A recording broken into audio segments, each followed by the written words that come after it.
They told you to be humble. They told you to wait your turn. They told you that thinking highly of yourself was arrogance. And while you listened, while you played by their rules, while you kept yourself small, someone else walked in, took your seat at the table, and never looked back. That is the cost of borrowed belief systems. That is what obedience to other people's comfort does to a man's destiny. Welcome to Machiavelli's psychology. I am not here to motivate you. Motivation is for people who need to feel good before they act. I am here to rewire the way you see yourself, because the way you think about yourself right now, in this very moment, is either your greatest weapon or the invisible cage you have been living inside your entire life. Most men walk through this world apologizing for their existence, shrinking, hedging, waiting for permission. That will never come. Machiavelli understood what the weak never want to admit. The world does not respond to who you are. It responds to who you believe you are. And today, that belief changes. Part 2. The identity shift. Here is the first truth. No one is brave enough to tell you, you are not behind, you are not broken, you are not too late. You have simply been operating under a false identity, one that was carefully installed in you by people who were afraid, consciously or unconsciously, of what you would become. If you ever truly saw yourself with clarity, your parents, your teachers, your environment, the childhood friends who called your ambition pride, they did not always lie to you with malice. Most of them lied to you with love. But understand this, without sentiment and without exception. A comfortable lie, no matter how warmly it was delivered, is still a cage, and a cage is a cage, whether it is made of iron or of good intentions. Machiavelli wrote that a man must be willing to see the world as it is, not as he wishes it to be. Now apply that same ruthless clarity. Inward. Stop seeing yourself as the man who needs things to go right. Start seeing yourself as the man who makes things go right. That single shift in self-perception is not arrogance. It is not ego. It is the fundamental psychological rewiring that separates the powerful from the permanent spectators of life. The spectators are always watching, always commenting, always waiting for the right moment that never arrives. The powerful man does not wait for the room to validate him. He walks in and becomes the standard by which the room is measured. And here is what makes this so dangerous for the people around you. When you change how you see yourself at the deepest level, you stop being manageable. You stop being predictable. You stop being the man they could count on to shrink. When pressure was applied, the world has a system for keeping men in place, and that system depends entirely on you believing you are less than what you are. The moment you stop believing that, the entire system loses its grip. Think of yourself as the architect, never the raw material. Decide your own dimensions, because the world cannot place you where it wants you. If you have already decided, with unshakable certainty, exactly where you belong. Part 3. The psychology of self-perception.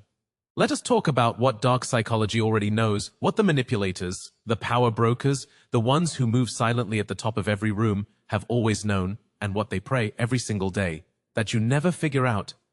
Self-perception is not just confidence, it is not just a mindset. It is a signal, a transmitter, a frequency that your entire being broadcasts into every room you enter, every negotiation you sit across, every conversation you engage in, every person who dares to look you directly in the eye. People do not read your resume first. They do not read your credentials, your background, your achievements, or your intentions first. They read you and they make a decision, often in under 4 seconds, about whether you are someone to be leveraged or someone to be respected. That decision, made in silence and never spoken aloud, will determine how every interaction with that person unfolds from that moment forward. Here is what makes this even darker. The men who are taken advantage of most in this world are not always the weakest men in the room. They are the men with real ability, real intelligence, real potential, who simply never learn to project the self-image that matches what they are actually capable of. They undersell themselves in negotiations. They over-explain themselves in rooms where silence would have served them far better. They laugh nervously when they should be sitting still. They ask for permission when they should be making decisions. And the predators in the room, the ones who have studied human behavior with cold precision, they spot this immediately. They do not see a humble man, they see an opportunity. Machiavelli understood that perception is not vanity, it is a survival tool. The prince who is perceived as strong, even before he has proven his strength, commands a different reality than the prince who waits for proof to precede his power. You must understand this about yourself. How you see yourself is how you present yourself. How you present yourself is how the world processes you, and how the world processes you determines every door that opens and every door that stays permanently shut. Part 4. The cold truth about power. Now we go deeper, and this is where most people will feel uncomfortable, because what I am about to tell you cuts directly against everything the modern world has been conditioning you to believe. Power is not given. It is never granted by committee, never handed down by institutions, never gifted to you because you are loyal, patient, or deserving. Power is assumed. It is claimed. It is taken by the man who decides, in the absolute silence of his own mind, that he is no longer available to live beneath his own potential. And that decision, that cold, quiet, unannounced internal declaration, is where every transformation of consequence in human history has actually begun. Not in the boardroom, not on the stage, in the private darkness of a man's own thinking. Here is what the powerful understand, that the powerless never want to accept. The world is not a meritocracy. Let that land. The world does not automatically reward the most talented, the most hardworking, the most morally deserving man in the room. It rewards the man who has mastered the art of positioning. It rewards the man who understands that reality is, to a significant degree, a negotiation, and in that negotiation, the man who walks in having already decided his own value, who does not flinch when challenged, who does not collapse when ignored, who does not shrink when the room pushes back, that man consistently walks away with more than the man who simply hoped his effort would speak for itself. Effort is invisible until it is framed by identity, and identity is something you construct deliberately, or it is constructed for you by default. Machiavelli wrote that it is better to be feared than loved. If you cannot be both, people have debated that line for centuries, mostly missing the point entirely. He was not talking about cruelty, he was talking about certainty. A man who is certain, who is unreadable, who cannot be easily predicted or emotionally manipulated, creates a kind of psychological distance that others instinctively respect. And yes, fear. Not fear in the way of terror, fear in the way of weight. The kind of presence that makes people choose their words carefully around you. The kind of stillness that makes a room recalibrate. The moment you walk into it, that is not dominance through aggression. That is dominance through self-mastery. And here is the part that will separate the men who watch this and feel inspired from the men who watch this and actually change. Inspiration without application is just entertainment. You have been entertained enough. What you need now is a standard, a non-negotiable internal standard for how you see yourself, how you carry yourself, and what you are willing to accept from the world around you. The man without a standard is a man who can be moved by any wind that blows. The man with an unshakable internal standard becomes the wind itself. Everything around him adjusts. Everything around him reorganizes, not because he demanded it loudly, but because his certainty left the world no other option. Part 5. The art of becoming untouchable. Let me tell you what untouchable actually means, because the word gets misused constantly. Untouchable does not mean invincible.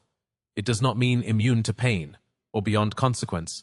Untouchable means nothing can move you without your permission. It means you have built such a fortified, clearly defined, unshakable sense of who you are and what you stand for, that the chaos of the outside world, the opinions, the betrayals, the setbacks, the noise, all of it crashes against you like water against stone. It does not penetrate, it does not redirect you, it simply falls away. And you remain exactly where you decided to be, exactly who you decided to become. That is the architecture of the untouchable man. Now, understand something critical. The world will test this, not once, not twice, continuously, because the world, and the people in it, are always probing for weakness, always searching for the edge where your confidence ends and your insecurity begins. This is not paranoia. This is the honest observation of human nature, that Machiavelli built his entire philosophy upon. People, consciously and unconsciously, push against boundaries to discover whether those boundaries are real or merely decorative. The man who folds under that pressure teaches the world exactly how to handle him. The man who holds, who does not explain himself, who does not over-justify his position, who simply remains unmoved. That man teaches the world something entirely different. He teaches it that there are no edges to find, that the boundary extends as far as the eye can see. And people, by nature, do not endlessly push against something that shows no sign of yielding. This is where Machiavellianism and Stoicism converge into something extraordinarily powerful. The Stoics taught that the only domain truly under your control is your own mind, your own judgment, your own response to what life places in front of you. Machiavelli taught that the man who masters his external positioning, who understands how power flows and how perception shapes reality, becomes a force that bends circumstance, rather than being bent by it. Combine these two philosophies inside a single man, and what you get is something the world rarely sees and never forgets. A man who is internally sovereign and externally strategic, a man who feels everything and is moved by nothing, a man who sees the game being played around him with absolute clarity, chooses his moves with cold precision, and executes without hesitation and without apology. But here is what no one tells you about becoming untouchable. It requires a level of self-honesty that is genuinely painful, because before you can build the fortress, you have to walk through every room of who you currently are, including the dark rooms, the embarrassing rooms, the rooms where your fears live and your excuses were born, and you have to look at all of it without blinking. The man who cannot face himself honestly will never be able to present himself powerfully. The cracks you refuse to examine internally will always find a way to show themselves externally, at the worst possible moment, in front of the worst possible audience. Self-awareness is not weakness. It is the foundation upon which every lasting form of power is built. So here is what I am asking you to do. Not tomorrow, not after you feel ready, because that feeling will never come on its own. Right now, begin constructing the version of yourself that you have been postponing. Define with sharp and uncompromising clarity who that man is, how he thinks, how he speaks, what he tolerates and what he does not, where he is going, and why nothing will stop him from arriving there. Write it down if you have to. Speak it aloud in a room where no one can hear you, because the declaration matters. The internal commitment matters. It is the first stone laid in the foundation of the untouchable identity you are building. Every empire in history began, not with the first brick placed in a wall, but with the unshakable decision in one man's mind that the wall would be built. You are that man. This is that moment. Part 6. Silence, strategy, and the power of being misunderstood. Here is something the powerful have known for centuries, that the average man has never been taught, and will likely spend his entire life without understanding. Silence is not emptiness. Silence is not weakness. Silence is not the absence of something. Silence is a weapon, arguably the most sophisticated, the most misunderstood, and the most underutilized weapon in the arsenal of any man who is serious about power. The man who has mastered silence has mastered something most human beings are constitutionally incapable of, because silence requires the one thing that modern society has been systematically destroying in men for decades: patience, stillness, the ability to sit inside discomfort without immediately reaching for relief through explanation, justification, or the desperate need to be understood by people who were never qualified to understand you in the first place. Let me be direct with you. You have been over-explaining yourself your entire life. You have been justifying your decisions to people who had no authority over your destiny. You have been sharing your vision with individuals whose only qualification was proximity, not wisdom. And every time you opened your mouth to defend who you are or where you are going, to someone who never asked in good faith, you leaked power. You handed someone a map to your insecurities. You gave them the exact coordinates of your self-doubt and dressed it up as honesty. Real honesty does not require an audience. Real confidence does not require validation. And real power does not require explanation. The lion does not walk through the jungle announcing his intentions to the other animals. He moves, he acts, and the results speak in a language that requires no translation. Machiavelli was ruthlessly clear on this point. He wrote that men judge more by their eyes than by their hands, because everyone can see, but few can feel. What this means in the language of power psychology is devastatingly simple. What people see you do matters infinitely more than what you tell them you are going to do. Your words are cheap currency in a world flooded with promises. Your actions, your silence, your stillness, your consistency in the absence of applause, These are the rare currencies that actually hold their value. The man who speaks constantly about his plans is spending power he has not yet earned.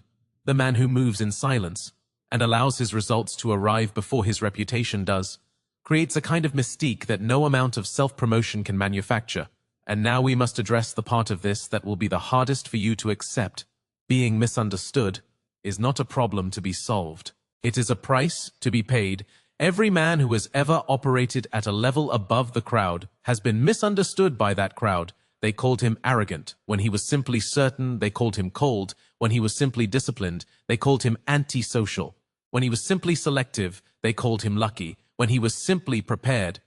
The misunderstanding is not a sign that something is wrong with you. It is a sign that you are operating on a frequency that the untrained ear cannot yet receive, and your only obligation in that moment is to remain consistent, to keep building, to keep moving, to refuse with every fiber of your being the temptation to descend to a level of explanation that was designed to make other people comfortable. At the expense of your own momentum, mystery is leverage. The man who is fully known is fully predictable. The man who is fully predictable can be fully managed, but the man who reveals himself selectively, who speaks with intention rather than impulse, who allows people to wonder, to speculate, to fill in the silence with their own imagination, that man holds a psychological advantage that no credential, no title, and no amount of money can purchase outright. You become larger in the minds of others, precisely because you have given them so little to work with, and so much to contemplate. Scarcity creates value. This applies to commodities, it applies to information, and it applies, with absolute precision, to how much of yourself you choose to reveal, to a world that has not yet proven it deserves full access, to who you are, and what you are becoming. Part 7. The enemy within. Everything we have discussed up to this point, the identity shift, the psychology of self-perception, the cold truth about power, the art of becoming untouchable, the weapon of silence, all of it means absolutely nothing. If you refuse to confront the most dangerous adversary you will ever face in your entire life, this enemy does not live outside of you. He does not exist in the people who doubted you, the systems that overlooked you, or the circumstances that were stacked against you. He lives inside you. He has always lived inside you, and he is extraordinarily sophisticated.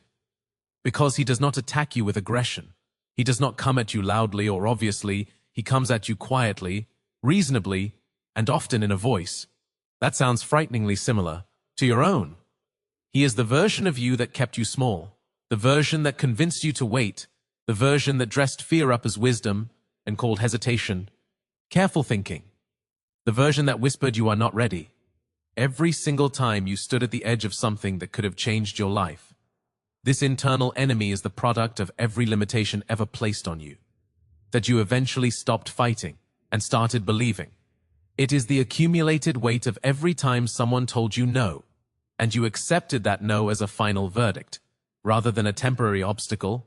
It is the psychological residue of every failure you experienced, and then used as evidence to build a case against your own potential. And here is what makes this enemy so devastatingly effective. He does not need to defeat you in a single battle. He simply needs to delay you long enough that the delay itself becomes your defeat.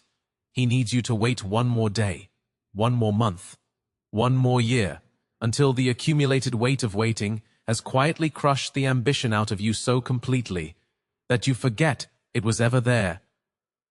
To begin with, Machiavelli understood that the most catastrophic losses in the arena of power are not the ones inflicted by external enemies. They are the ones that occur when a man becomes his own opposition, when his internal resistance is more powerful than his external drive, when the voice inside that says, "Who are you to want this?" is louder than the voice that says, "I was built for exactly this." The prince who cannot govern himself cannot govern anything else. So what does it actually take to destroy the version of you that kept you small? It takes a decision made not with emotion, but with cold, surgical, irreversible finality. You do not negotiate with the part of you that has been sabotaging your greatness. You do not compromise with it. You identify it with unflinching clarity. You name exactly what it has cost you. You hold it accountable for every opportunity you did not take, every room you did not command, every version of yourself you did not become, and then you make the decision, permanent and non-negotiable, that it no longer has a seat at the table of your mind. You are not that man anymore. You are not the man who shrinks. You are not the man who waits. You are not the man who lets the noise of his own doubt drown out the signal of his own potential. That man is done. That chapter is closed. And what rises in his place is something the world around you is going to have to learn to reckon with on entirely new terms. Part 8. The Machiavellian Standard.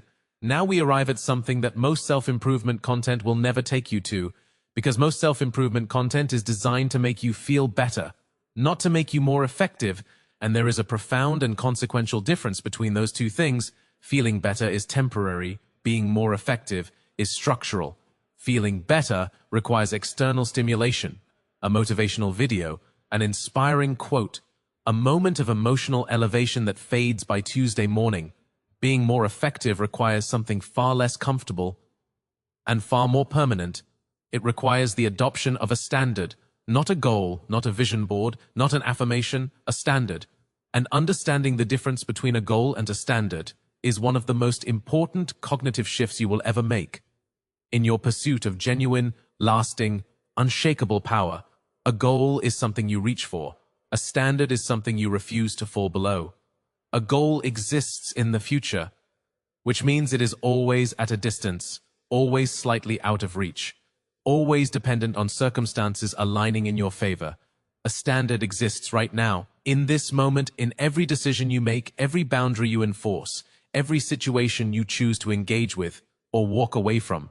The powerful man does not wake up every morning chasing a goal. He wakes up every morning maintaining a standard. And that standard governs everything: how he spends his time, who he allows into his inner circle, what conversations he participates in, what energy he tolerates in his environment, what he is willing to accept from others, and more importantly, what he is willing to accept from himself.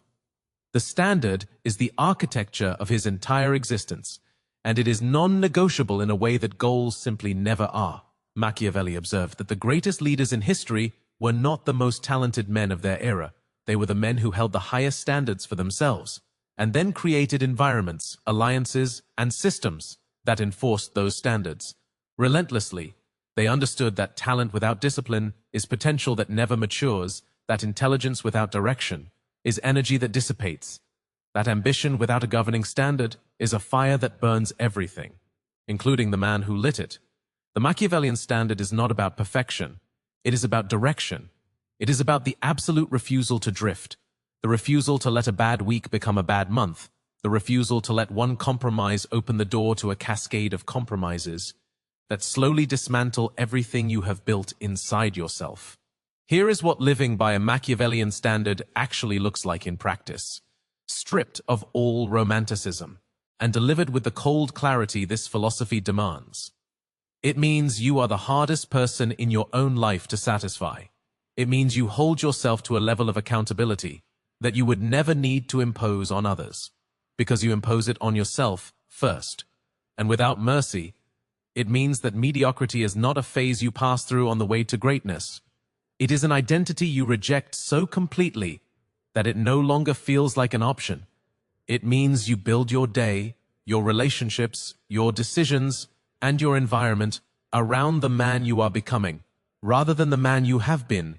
And it means you do this consistently, quietly, without applause, without an audience, without the need for anyone to acknowledge the weight of what you are carrying, or the discipline it takes to carry it, with grace.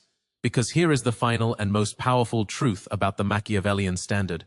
The world will eventually reflect it back to you, not immediately, not on your preferred timeline, but inevitably, because the world, despite all its chaos and apparent randomness, is in fact deeply responsive to the internal standards of the men who move through it with conviction.